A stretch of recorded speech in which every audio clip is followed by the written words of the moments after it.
Okay. Just taking an inventory. It's the old accountant in me.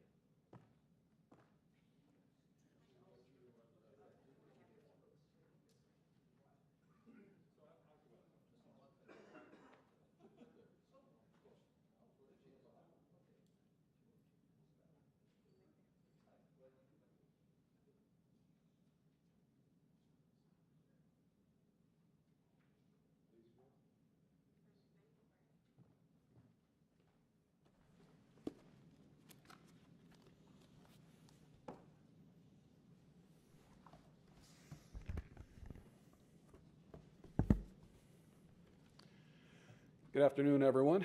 I'd like to welcome you to the McGowan Theater located in the National Archives building in Washington, D.C. I'm Doug Swanson. I'm the Visitor Services Manager for the National Archives Museum, as well as the producer for the Noontime Lecture Series. Today's Noontime Author Talk is being presented in conjunction with our exhibit, Making Their Mark, Stories Through Signatures. Making Their Mark features original signatures from our nationwide holdings, They illustrate the many ways people have placed their signature on history, from developing a signature style to signing groundbreaking policy into law. The stories in these records, many of which have never been seen by the general public before, of famous and infamous individuals, are all part of our nation's history, and each one made their mark on the American narrative. I'm sure you'll all agree with me that the U.S. military personnel in all branches of service during World War II certainly made their mark, not only on our nation's history, but on world history as well. The exhibit will be open until January 5th of 2015 and is located in the Lawrence F. O'Brien Gallery on the main exhibit level. I hope you join us on Thursday, July 10th at noon for a program on Washington Civil War forts and parks that will also function as the kickoff for the official commemoration of the 150th anniversary of the Battle of Fort Stevens. On Wednesday, July 16th at noon, author Christian McBurney will be on hand to discuss his Revolutionary War book, Kidnapping the Enemy, the Special Operations to Capture Generals Charles Lee and Richard Prescott. To find out more about these and our other public programs and exhibits, please take one of our monthly event calendars, which you'll find in the racks in the theater lobby, or else you can visit us at our website, which is www.archives.gov/calendar. Our topic for today is South Pacific Cauldron, World War II's Greatest Forgotten Battlegrounds by Alan Rems. Mr. Rems is a graduate of the NYU School of Commerce and received his CPA degree from New York State. Having grown up during World War II, he developed a strong lifelong interest through study in all aspects of the war. 12 years into retirement from his work as a CPA, Alan began researching the mysterious death of a leading Marine general in the South Pacific in 1943. He submitted his discoveries to Naval History magazine, and this first writing effort earned him an Author of the Year award for 2008 by the U.S. Naval Institute for his article. Since that time, he has contributed 7 articles and 2 book reviews to naval history. South Pacific Cauldron is his very first book. Please join me in welcoming Alan Rems to the National Archives.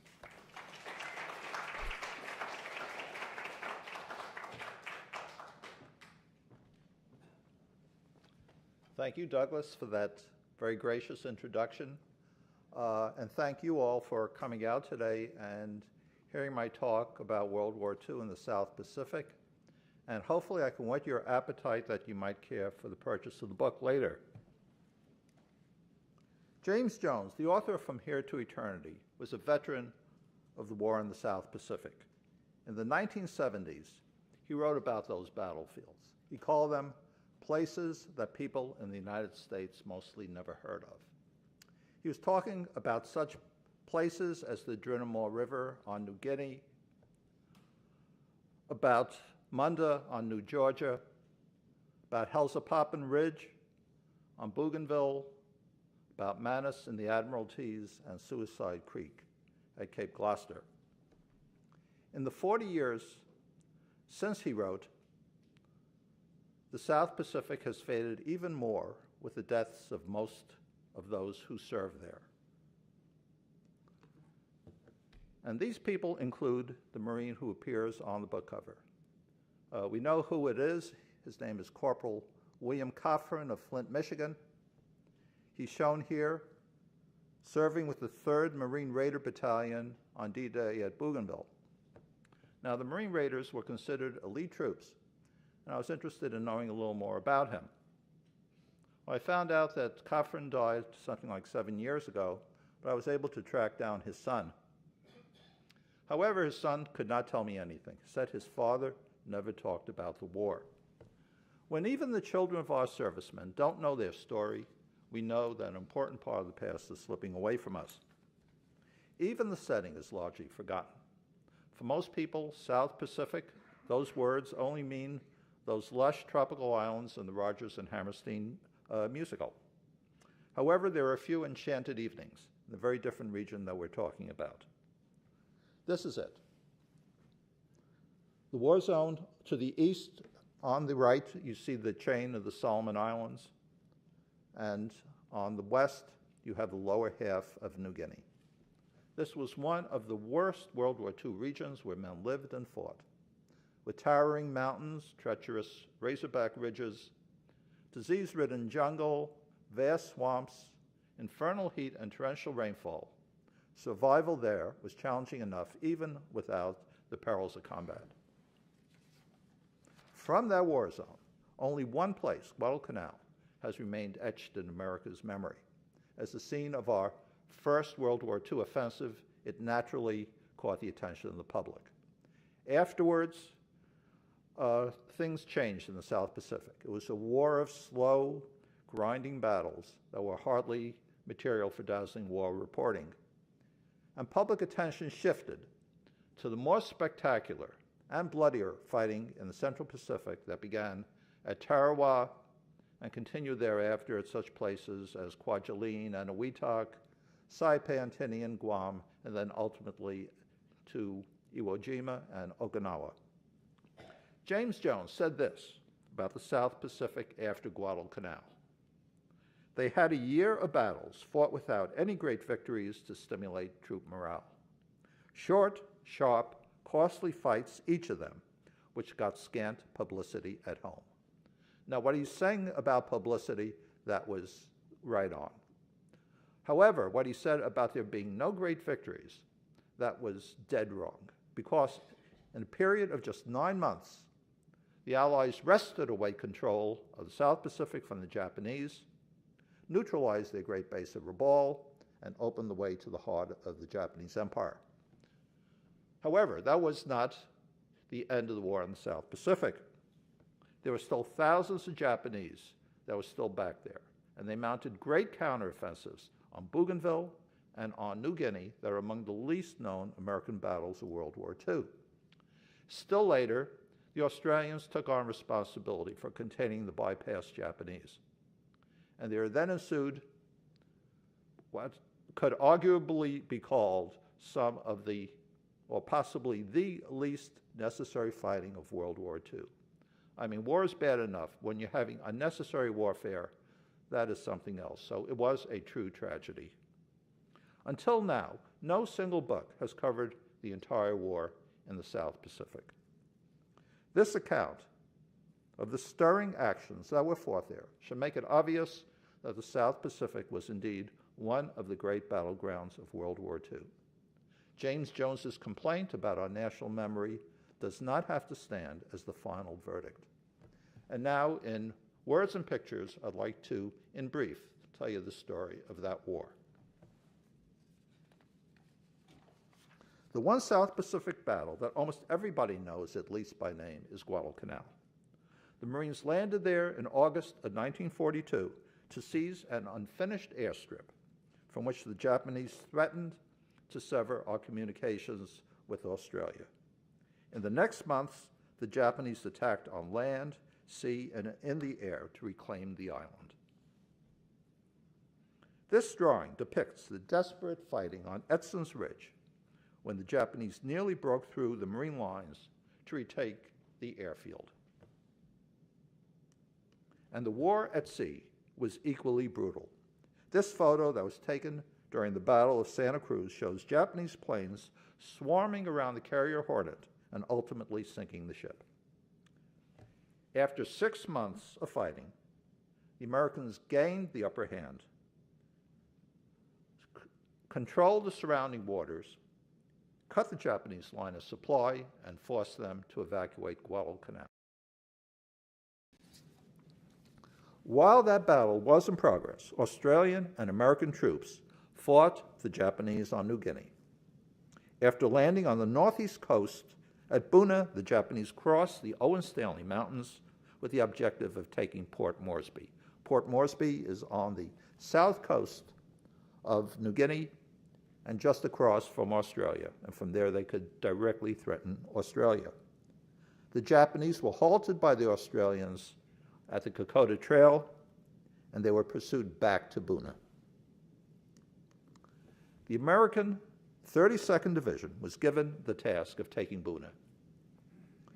These half-trained and under-equipped troops suffered heavily during the fighting, so that the place became called Bloody Buna. This photo is rather famous. It was the first one during the war that was passed by the censor that showed American troops dead. Despite what the appearances might be here, the Marines, or soldiers, I should say, these are U.S. Army men, did not land from the water. They came in through the jungle and they were cut down on the beach. In early 1943, about the time that the Japanese evacuated Guadalcanal, they were cleared from the eastern end of New Guinea. Then, after a pause to prepare, the Allies began an unstoppable march that won the South Pacific in just 9 months. We'll now look at the top Allied leaders in the South Pacific.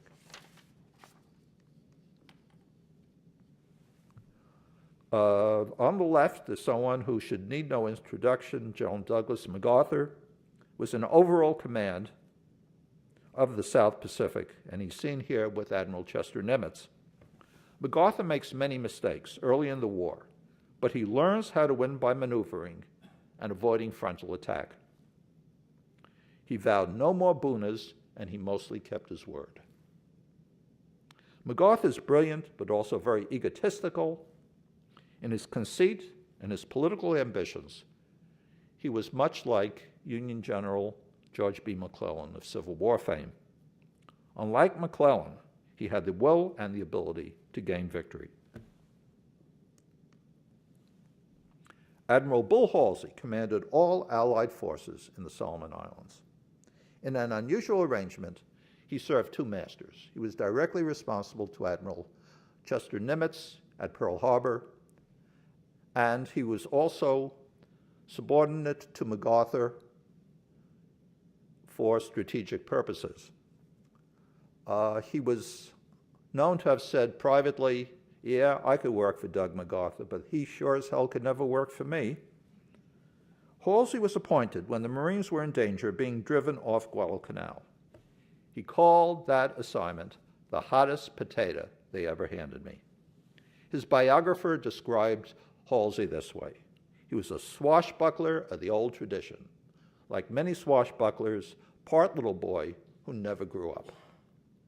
Halsey personified the fighting Navy for the home front and the fighting men alike. In the South Pacific, he fought the war, not aboard a ship, as we see here, but from behind a desk at Noumea, at New Caledonia. And now we come to one of the most controversial commanders of all in World War II. Leading the Australian troops was General Thomas Blamey in the foreground. For many Australians, he's a national hero, the only native-born Australian who attained the rank of Field Marshal. For others, however, he was viewed as a brutal, heavy-handed commander who fired perfectly competent generals, kowtowed to MacArthur, and got men killed for no good reason. And a propensity for heavy drinking and womanizing did not help his reputation. Alan Brooke, Britain's chief of the Imperial General Staff, he wrote in his diary, quote, "Blamey looks entirely drink-sodden, as if he had the most frightful hangover from a debauched night." American General Robert Eichelberger is in the back of the Jeep. MacArthur had ordered him I want you to take Buna or don't come back alive. In his letters home, Eichelberger calls his very dramatic boss Sarah, as in Sarah Bernhardt. Eichelberger complained that, although MacArthur never went near the front at Buna, quote, he leaves the impression with the people back home that he has been the one who has been doing the front line fighting himself. He just wants all the credit. Early in 1943, the Japanese organized a major convoy to reinforce their bases on New Guinea. Having broken their code, we know their plans and we're ready for them. Here we see Allied planes that are closing in on the convoy. They managed to sink all 8 enemy transports plus 4 destroyers. MacArthur's Air Commander General George Kenney carefully planned what was called the Battle of the Bismarck Sea. Kenney developed new bold tactics, and under his tutelage, MacArthur became one of the most air-minded commanders in World War II. Later, MacArthur acquired an equally innovative amphibious commander in Admiral Dan Barbie. Kenney and Barbie often clashed. They were both strong-minded individuals, but together they pulled off some of MacArthur's greatest victories. And there'd be another important coup. We learned that Japan's chief strategist, Admiral Yamamoto, was going to be visiting a forward base in the Solomon Islands. After approval was obtained from Washington, we set out to knock his plane down. In the longest fighter interception mission of the war, 16 P-38 Lightnings flew 600 miles to intercept his aircraft. This is the last known photo of Yamamoto before his fatal flight. The remains of his bomber are presently a tourist attraction in the Bougainville jungle.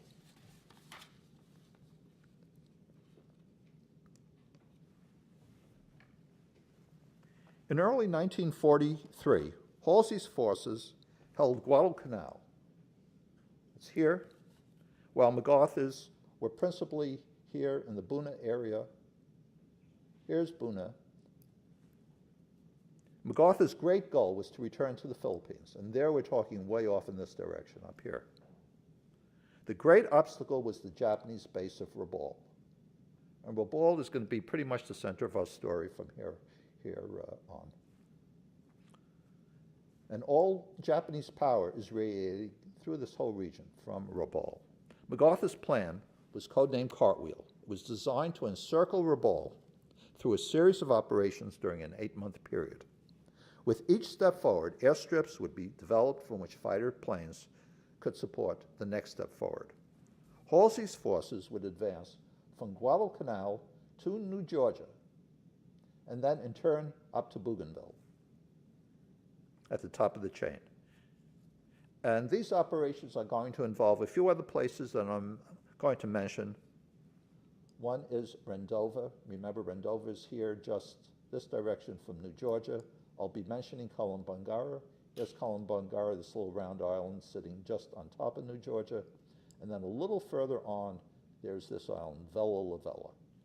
So try to bear those in mind as we go forward. Meanwhile, on New Guinea, Americans would land at Nassau Bay. So they're going to be landing here at Nassau Bay. There are already Australian troops that are inland fighting in here. And we're going to be joining up with them, and we're going to be advancing on the Japanese base of Salamaua. After Salamaua, the targets will be Lae over here, and then Finschhafen out here. And this is called the Yuan Peninsula. And Finschhafen is out here at the tip of the Yuan Peninsula. That's going to be another key target. Afterwards, we're going to move over here. That is going across these narrow straits to take Cape Gloucester. And the whole purpose of that is so that we can get safe passage to proceed in here into the Bismarck Sea, because this is the way forward up to the Philippines. In this way, Rabaul would be surrounded. It was then assumed that, It was then assumed that Rabaul would need to be captured in later operations. Fortunately, that proved unnecessary, as the base was heavily defended and the losses would have been very great. Before we leave this map, I want to point out 4 places outside the boundaries of Cartwheel that we will be talking about. Here on New Guinea, we're going to be talking about Wewak. Here is Aitape, and further up, Hollandia. And one other place that we'll get into the story is up here. This is the Admiralty Islands. This was not part of Cartwheel, but we're going to be picking them up before the story is over.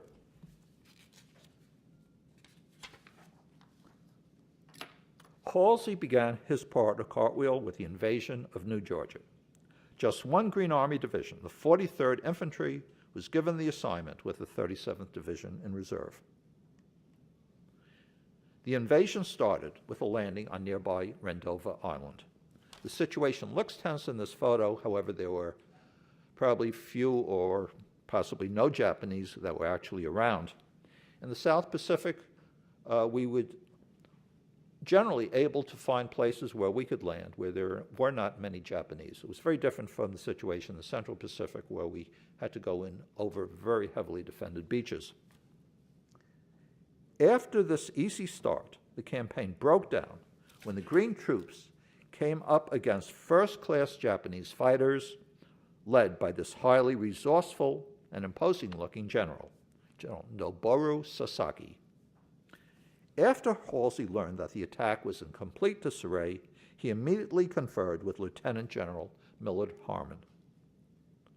Harmon is seen here behind the wheel of the Jeep. He is the commander of all Army and Army Air Force troops in the South Pacific. He also functioned as Halsey's deputy. In the helmet behind Harmon is Major General Oscar Griswold, who is the commander of the Army's 14th Corps. Although Griswold commanded the 2 divisions that were fighting on New Georgia, he had not as yet participated in the battle. He was now ordered by Harmon to take over, and he finally won New Georgia, but only after much more heavy fighting and the commitment of another division. Several nighttime battles involving cruisers and destroyers took place in the waters off New Georgia. The Japanese excelled at this fighting, and they were equipped with superb long-lance torpedoes. The Japanese won most of these engagements. After this badly fought campaign, Halsey scored an outstanding success. The plan called for capturing the airfield on nearby Kolombangara Island, but Sasaki had 12,000 troops, and Halsey wasn't interested in another slow and bloody campaign. Instead, he leapfrogged to the island of Vella Lavella, which was 15 miles further up the Solomons, where there were few Japanese. Here we see New Zealand troops in their very distinctive hats going ashore on Vella Lavella. In lockstep with Halsey, MacArthur's forces began their part of Cartwheel by landing unopposed at Nassau Bay on New Guinea. They then joined up with Australian troops that were advancing on Salomaua by land. Later on, you will not see many cases of Australians and Americans operating together. MacArthur hated the idea of having American troops serve under a foreign general, and so he organized the American troops in a separate task force that was called Alamo Force, removing them from Blamey's control. MacArthur's decision to separate the Americans and the Australians actually made sense, as there were many disputes that occurred between the 2 forces at the command level. For example, the Americans were insistent on highly detailed operational plans, while the Australians relied on their commanders to make the correct moves as the situations developed. Throughout the book, you're going to get constant situations where the 2 sides do come into conflict. At this point, in mid-1943, the Australians on New Guinea belonged to 2 superb divisions. The 7th and the 9th Divisions had fought against Rommel in the desert. They were the desert rats of Tobruk and the victors at El Alamein. Brought home to Australia and retrained, they switched from fighting in the African desert to mountainous jungle. The most important objective on New Guinea was the Japanese base of Lae, to the north of Salomaua.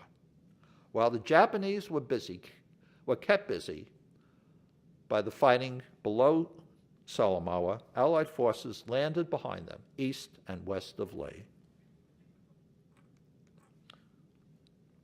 In the most spectacular airborne operation of the Pacific War, 1,700 Americans jumped into a remote area west of Leh to capture an abandoned airstrip. MacArthur came too, in a bomber, with a motion picture cameraman to publicize his presence. With the airstrip secured, Kenny flew in the 7th Australian Division. Meanwhile, at the coast, east of Leh, Admiral Barbie, remember Barbie is the amphibious commander, Barbie landed the Australian 9th Division. The two divisions then raced for Leh. When it seemed certain that the 9th Division was going to win the race, a patrol from the 7th Division slipped into town. Tongue-in-cheek, their commanding general, George Vasey, signaled to his counterpart of the 9th Division, "Have occupied Leh, prevent your troops engaging my troops."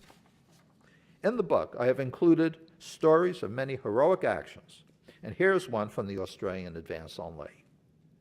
Using a machine gun, grenades, and a Bren gun, Private Richard Kelleher, on his own initiative, repeatedly charged and finally eliminated a position that was holding up his unit. He then braved heavy fire to rescue his wounded section leader. Earlier, Kelleher was court-martialed for cowardice, which he denied and vowed to prove untrue.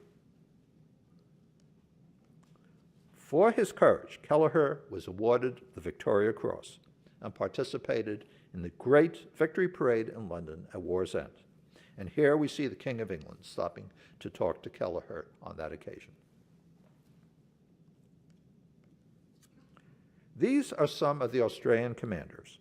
Second from right is Major General George Vasey, who led the 7th Division into Leh. And our right is Lieutenant General Leslie Morshead, the Corps commander. Highly demanding, Morshead was known by his name as Ming the Merciless, after the arch-villain in the Flash Gordon comic strip. And here we have some of those hardy Australian troops dug in on a razorback called Shaggy Ridge during the Yuan Gulf Campaign. These Australian operations are largely missing from our military histories. While MacArthur's New Guinea campaign is hailed as a military classic, little attention is given to the Australian victories that formed an essential part of it. After New Georgia and Vella La Vella, Halsey was ready to leap to Bougainville at the top of the Solomon Islands chain. It would be a Marine operation under a new Corps commander, Major General Charles Barrett. Here we see Halsey holding the order, appointing Barrett on the right as commander of the 1st Marine Amphibious Corps. At left in the photo is Major General Archer Vandergrift, the outgoing Corps commander who was leaving for Washington to become the new Marine Corps Commandant. On the other side of Halsey is Harmon, who we already met on New Georgia. While Bougainville was still being planned, Barrett fell to his death from a window of his headquarters building. A court of inquiry ruled his death an accident. In 2007, I discovered top-secret correspondence that told what really happened. That story, which my book tells in full, was concealed through an elaborate cover-up that was approved by Halsey.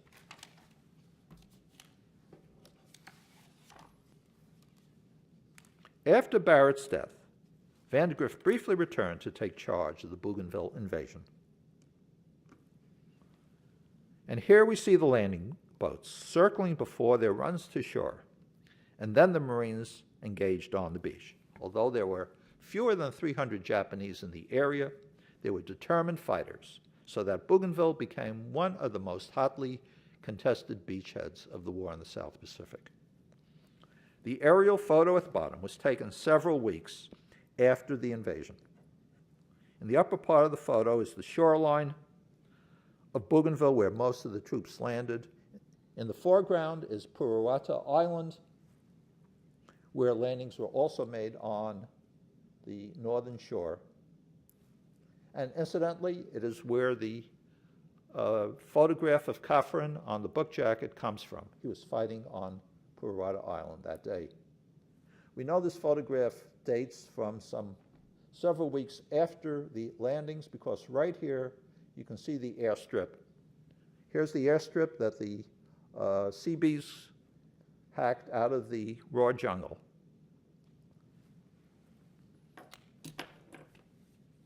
One Marine gave his impression of what he found onshore. He said, it was like running across 30 feet of the Sahara and suddenly dropping off into the Everglades.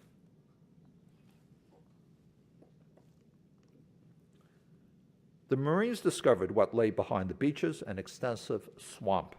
That was one major reason why there were so few Japanese in the area. They didn't expect we would land in such a god-awful place. Another Marine who later fought on Guam and on Iwo Jima said, nothing compared to Bougainville for miserable living conditions, the closest thing to hell I ever saw in my life. And yet I come across similar things being said about other places and during other campaigns, and I think it's an open question as to which one was the worst. South Pacific was just plain bad. We now come to what Halsey called the most desperate emergency during his time in the South Pacific. The Japanese assembled 7 heavy cruisers to attack our beachhead. They had powerful 8-inch guns, and Halsey had nothing at all that could compare with that. But he had 2 aircraft carriers under the Navy's most aggressive carrier commander, Admiral Ted Sherman. We knew the Japanese ships would refuel at Rabaul. They'd be vulnerable to air attack at that point. It'd be very dangerous to run in 2 carriers that close to a great Japanese base, but it was a risk that had to be run. Halsey later said, I sincerely expected both air groups to be cut to pieces and both carriers stricken, if not lost.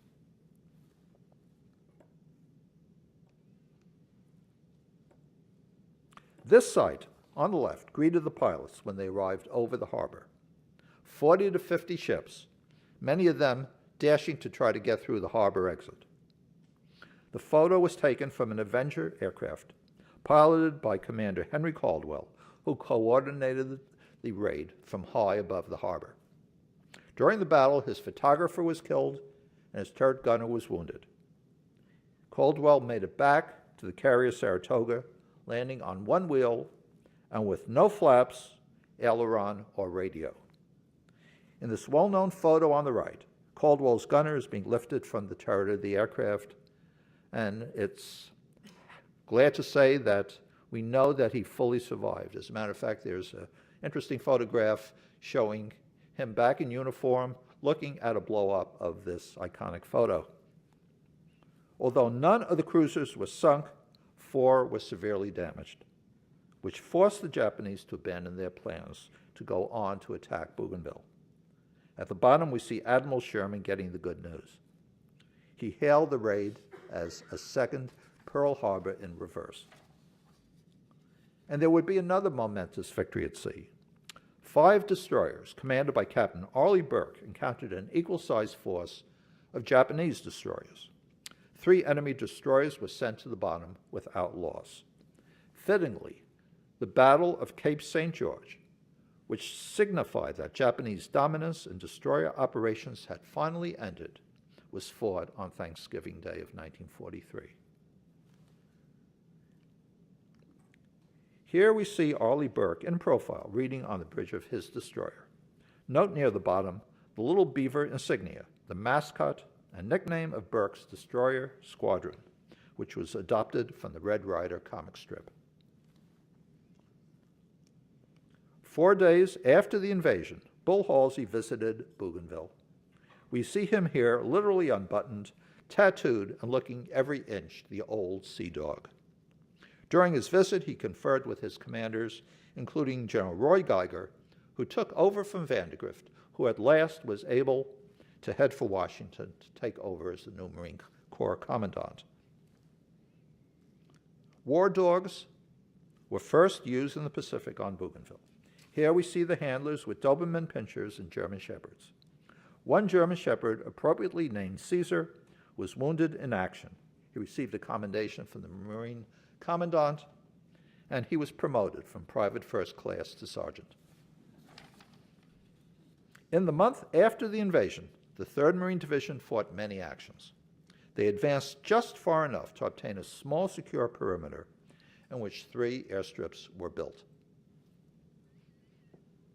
In mid-December of 1943, the Marines turned over the defense of that perimeter to Griswold's 14th Corps, and they departed. Halsey's bon voyage message to Geiger read, "You have literally succeeded in setting up and opening for business a shop in the Japs' front yard." By front yard, he meant within fighter plane range of Rabaul. It would now be left up to Halsey's air forces to operate the shop and to the Army defending Bougainville, the Bougainville perimeter, to make sure that it stayed open for business. Until November of 1943, Kenny's air forces on New Guinea fully participated in the air attack on Rabaul. Kenny called this attack on the day after the Bougainville invasion the toughest, hardest fought engagement of the war.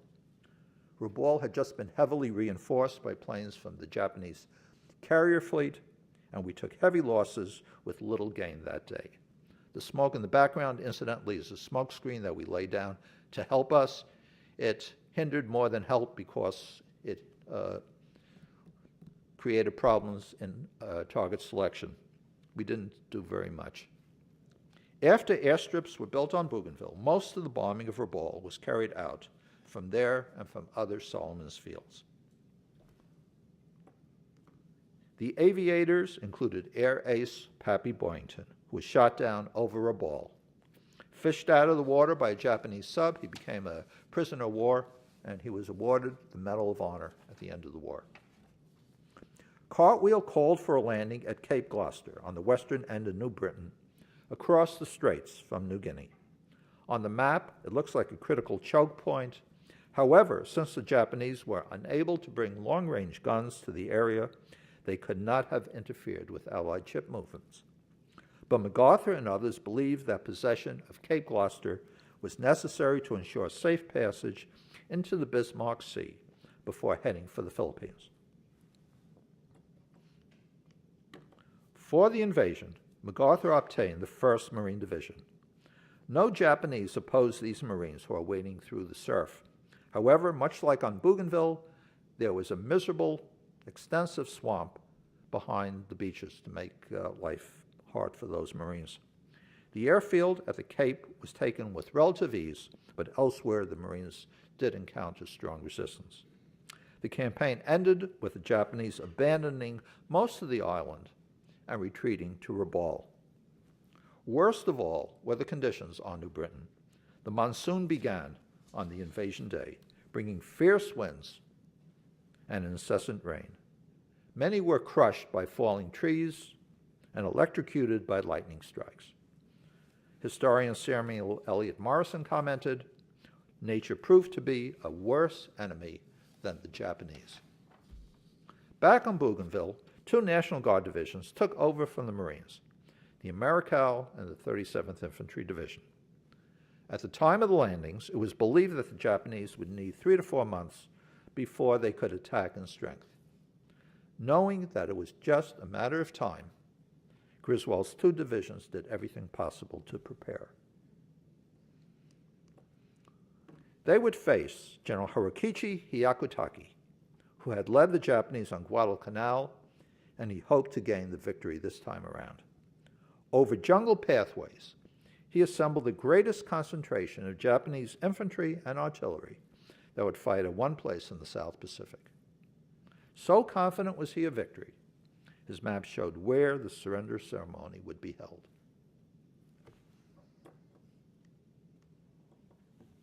In their opening attack, the Japanese hit the center of the perimeter, Hills 700. This photo that was taken before the battle shows the hill's steep 65 to 75% grade. The Japanese massed at the foot of the hill, where our guns could not reach them. As the historian of the 37th Division put it, it was difficult to reach an enemy hiding literally under the front lines. During the night, in fog and driving rain, crawling with their rifles slung across their backs, the Japanese worked their way up the slope. They stormed the saddle of the hill, yelling and singing in English to unnerve the defenders, and they overran several American pillboxes in the next hours. That was the beginning of a brutal 3-week battle. Most of the fighting was on the 37th Division front. But the Americal Division was involved too, when the Japanese seized the key hill beyond the perimeter. What made the hill special was a 150-foot-tall banyan tree that provided a panoramic view of the countryside. That banyan would be called the most expensive tree in the world. As you might expect, it did not survive the fighting. Near the end of the battle, you have this unusual sight, a division commander in the middle of the action. That's General Baitler, the 37th Division commander, who wrote to his wife, "I had more fun than I ever had in a battle." Griswold and Harmon didn't appreciate him risking his life, but they gave him a Silver Star anyway. The battle ended with the Japanese too battered to ever take the offensive again. In what had become a backwater of the Pacific War, few noticed, and far fewer now remember, this hard-won victory by the citizen soldiers of Ohio, Massachusetts, and Illinois. After the American Joint Chiefs of Staff decided it was unnecessary to capture Rabaul, they replaced it with the Admiralty Islands. The attraction was a fleet anchorage as superb as Rabaul's. Plans to go there were accelerated when aircraft detected no signs of the enemy. In fact, thousands of Japanese were still there playing possum. MacArthur's intelligence chief was sure the Japanese were still there, but Kenny urged MacArthur to take quick action.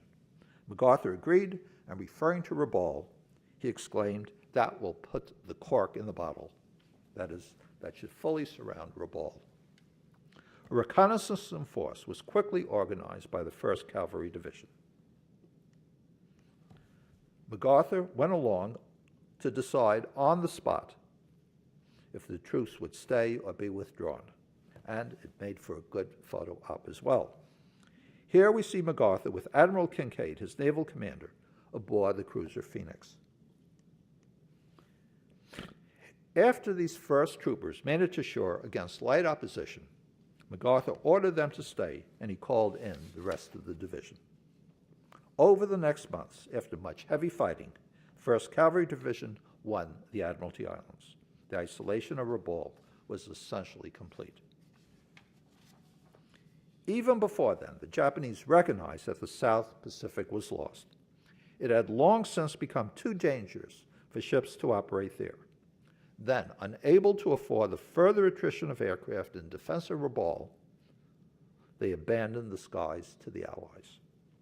Cartwheel's objectives were fully achieved in a remarkable chain of successes that are summed up in the official U.S. Army history.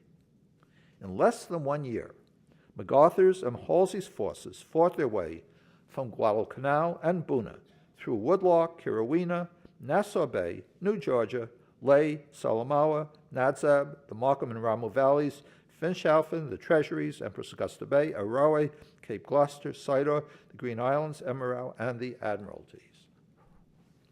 Obviously, James Jones got it wrong by saying that there were no great victories. To historian Eric Bergerud, the Japanese defeat in the South Pacific was even more consequential than El Alamein and Sicily for the Germans. In long-term impact, he considered it the equivalent of Stalingrad. With the South Pacific won, Halsey returned to sea. He then made serious errors at Leyte Gulf and in 2 typhoons that cost many lives, and that has seriously harmed his reputation with historians. But in the bloody bookkeeping of war, there's much to counterbalance those losses in his outstanding performance in 20 months in the South Pacific. It was leadership in the mold of the great captains of history, for which he rightly deserves a place among our military giants. Thousands of Japanese remained on Bougainville, New Guinea, and New Britain. Just as they had reignited the fighting on Bougainville, the Japanese struck back on New Guinea. These troops had endured incredible hardships and long retreats through the towering mountains of the Yuan Peninsula. Their commander, fierce-looking General Hitazo Adachi, then led them back to defend their base at Wewak. But they were left far behind when MacArthur leapfrogged past Wewak to land at Aitape and Hollandia. Adachi was then ordered to remain in place in eastern New Guinea, but he was too much of a fighter to accept that decision. Instead, he pressured his higher headquarters for authority to attack MacArthur's rear at Aitape. Unlike Bougainville, where the Americans mostly let the Japanese batter themselves against the defenses, the American forces fought them face to face in the jungle. Even though MacArthur had promised no more Bunas, he broke that promise to get the battle over as quickly as possible. After a month of heavy fighting, Adachi led his shattered army away. Like the Japanese on Bougainville, Adachi's army lost its offensive ability. Completely isolated, the two armies could do no more than grow their own food and try to stay alive. On Bougainville, as an experiment, African-American troops were used in combat for the first time. Although Green troops often did not do well in their first exposure to combat, the unraveling of one company of 93rd Division troops during a minor jungle clash led the War Department to end the practice. Yet other African-American troops performed well, including these men from the 24th Infantry Regiment. After the war, the American military faced up to the impossibility of obtaining top performance from a segregated army and integrated the armed forces. In October of 1944, MacArthur returned to the Philippines. Needing as many men as possible there, he freed up American troops by substituting Australians to contain the bypassed Japanese. Those Australians inherited an unspoken truce. The Australians in the South Pacific in 1945 were militiamen, commanded by Lieutenant General Vernon Sturdy. Blamey instructed him, by offensive action, destroy enemy resistance as opportunity offers. Sturdy responded with perfect good sense, noting, the Japanese garrisons are virtually in POW camps, but feed themselves. So why incur a large number of Australian casualties in the process of eliminating them? The reason Blamey gave was this, quote, the undesirability of retaining troops in a perimeter, which is certain to destroy the aggressive spirit. Happy hands are busy hands. The least necessary fighting of the Pacific War then began. Little happens on New Britain because there were too many well-supplied Japanese around Rabaul. But there's heavy fighting on Bougainville and New Guinea. Here on Bougainville, aggressive Brigadier Heathcote Hammer is explaining his plans for the offensive to General Sturdy. Meanwhile, on New Guinea, Australian troops took Wewak and they cleared the entire coast. By August of 1945, the Australians had forced the Japanese back to last-stand positions on Bougainville and on New Guinea. They then prepared for the final battles, during which the Japanese would certainly have sold their lives dearly. Thankfully, before the two offensives could resume, the pointless conflict ended with the surrender of Japan. Separate surrender ceremonies were held in the South Pacific. The surrender of Rabaul was conducted on board a British aircraft carrier that was anchored nearby. On Bougainville, the surrender was signed by General Masatani Kanda, at left, who took over from Hyakutake, who had suffered a stroke months before. You'll notice an American Marine officer in the back row, second from right, who must have felt particular satisfaction. That's Lieutenant Colonel John Corsi, who had served on the battleship Arizona. In a remarkable conclusion to the proceedings, the Japanese delegation formed ranks and performed a silent bowing ceremony, honoring the dead on both sides. And lastly, here is that relentless fighter, Adachi, handing over his sword on New Guinea. Adachi later received a life sentence for the mistreatment and execution of prisoners, but he chose suicide instead. This most tenacious of Japanese commanders left a note declaring himself worthy of death, not for the actions for which he was convicted, but for not achieving victory. And I'm now going to violate the rules of book promotion by giving away the ending. With the end of the war, each man needed to find peace on his own terms.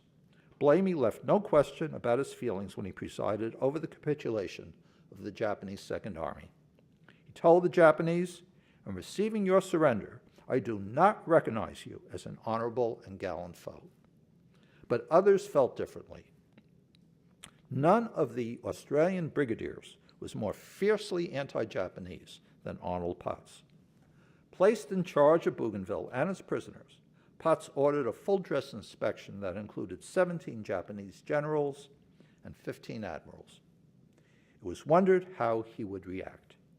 To everyone's surprise, at the conclusion of the proceedings, Potts exclaimed, "Good show," and shook hands with the conquered. He would explain, "Many dreadful things have been done during the course of the war, by both sides. There should not be recriminations after the event. Once it was over, it was over." Thank you. And questions?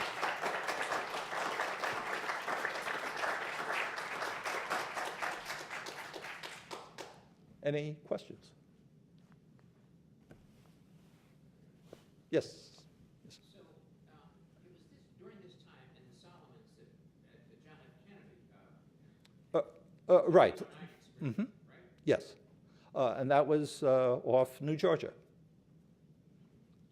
And it was one of these very many sea battles. And there are several that are chronicled in the book. The Japanese win most of them. The Japanese are much better at this stuff than we are, and they've got much better torpedoes, and it's a long while before we can become their equals.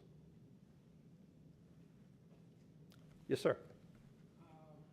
Hopefully I can stand corrected. Was the premier battleship of Japan the Yakamoto?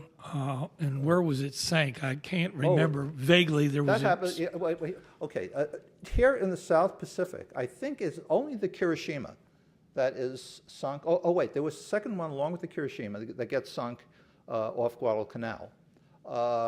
And then you're talking about at the very end of the war, and you talk about the Yamato, I think. I think the Yamato was their super battleship, and that happens Right. much later in the war, and Right. off Good. screen. I couldn't remember the time frame. Thank you. Sure. Oh, yes, ma'am. Can you remind us about what transpired with MacArthur and Truman and why MacArthur said, "I shall return"? And then also, why were these battles so little recognized? Why are they so little recognized? Okay, I'll try to handle it. First of all, Alan- with Truman, we're Alan, talking can you repeat about the question? Yes. Oh, okay. She number one, she had talked about MacArthur and Truman, and of course this happens much later during the Korean War. So we're in a different era and a whole different situation. MacArthur wanted to push the war much further than Truman was prepared to go. So, but that lies 6 years beyond the parameters of the story here. Now the second one having to do with MacArthur was. The second question was, why were these battles So forgotten? Okay, I would say it's because of everything else that's happening in the world. As I said, at Guadalcanal, we were the only game in town, really, in terms of where our troops were fighting. And it was also a very dangerous situation. When we were fighting on Guadalcanal, and what makes Guadalcanal a lot different from these other campaigns, it was like the war could have gone either way. The Japanese were still quite strong. We had not fully armed yet. and the situation was very tenuous. So, you know, all of these elements came together, and it caught people's attention. It was, but I say more than anything else, because until November 8th of 1942, you don't get Americans fighting on land anywhere. That is after our forces surrender. So you have that tremendous concentration to that point. And then afterwards, from there, you've got fighting going on all over the place. And in part, as I said, in the Pacific, once you had Tarawa, and once we start the Central Pacific island hopping there, that war is much more spectacular, and it's over quick. Within a couple of days, usually, the Marines will gain control of it, and then they're moving on elsewhere. The pace is a little slower, and it's much more concentrated. This cockpit is only this little sub-piece of the war. And then, as I indicated, by roughly February or March of 44, that is, here we're talking about a year and a half before the war ends, the South Pacific is essentially conquered by us. And therefore, it's not going to hold the interest of people. It's backwater stuff. Things are still happening, but it has not gotten much attention from historians after that point, because they'll go after the main story. But there's a fascinating story that is taking place here that historians either have just hit very lightly or they've just completely ignored. Another impetus for my writing the book, I was very anxious to highlight this Australian aspect of the story, was the business with the death of General Barrett. And I feel like I own the copyright on that one, because it was in 2007 that I stumbled upon that story. I'd never written anything before then. Stumbled upon that story and had written a magazine article, and as was kindly indicated, had won the Author of the Year award for it. But that story had never been integrated into any of the histories, because the story of Barrett had essentially been written out of the scenarios. Samuel Eliot Morison, in his majestic history of U.S. naval operations, devotes half of one sentence in a footnote to referring to General Barrett, and that's as much attention as he gets. This is a very interesting story, and as much as anything, it's because of the role that Halsey plays in it. We know that Halsey was directly involved in a massive cover-up because we have it in writing. And so having this very interesting aspect, this was part of the impetus to write the book, to be able to bring this forward. It will make interesting reading, and for those of you who buy the book, don't skip the footnotes that go to chapter 10. I had so much to say in that chapter, and so many of those letters were just so unbelievable that I turned up, because these were letters that were written without the expectation that people were going to see them someday. So these people were really unbuttoning themselves, these top leaders, in their letters. So as much as I could, I packed into the footnotes if I couldn't get it into the body of it itself. So don't fail to do that on chapter 10, and you might also think of the book as buying chapter 10 and getting everything else and all the rest. Thank you. Yes, ma'am. I've never understood why American leaders thought that the African Americans would not fight well, and they always. Why they thought that? Well, they wouldn't put them in fighting units. They used them as cooks and bakers. That is a very complicated story, and I was very fortunate, and everybody I think is very fortunate, that a very brilliant man called Ulysses Lee has written a very he was an African-American officer, and he wrote this book called The Employment of Negro Troops. It was part of the official Army history. And he goes into great detail, and I have to follow him because there's nothing better. And he does point out some of the very real problems that you had there. And one of the greatest was the fact that we had different levels of success with units that were officered by white officers versus those that were completely African American at all echelons. And apparently, I think that there was probably not proper time for the preparation of the NCOs and the officers. And among the officers, apparently, there was an element of low morale. And you can kind of understand it. These men are coming out of these southern training camps where they're being treated as second-class citizens. And so many of them would, say, what are we fighting for? And, so that, and then you consider that, you get so many of these men are all clustered together, many of them from rural areas, and they say, this isn't my fight, even at these levels. So it's one thing to have a self-selected group like the Tuskegee Airmen, and often we look at that and say, well, if we could do it there, that was different. Those men had made this very, rational decision. It wasn't like a bunch of, these are largely conscripts, people who are being drafted into the Army. And it's a very, very different situation. My book does try to deal with that to a fair degree, but there's nothing like going to the complete, very, very detailed story that Lee has written in his book.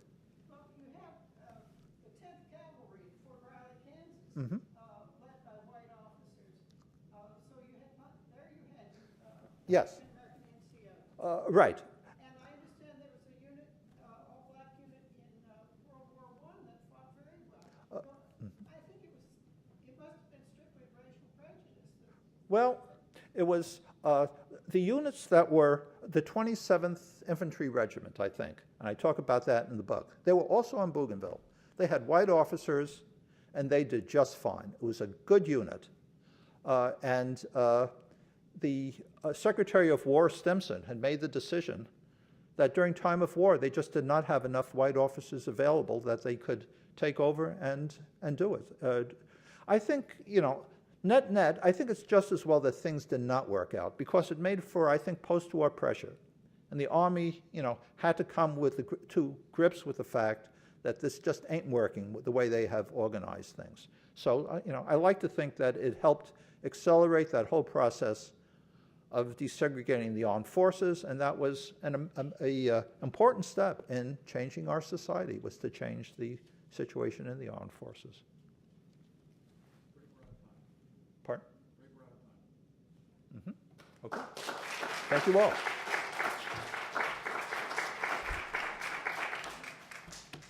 Folks, we'll see you in a few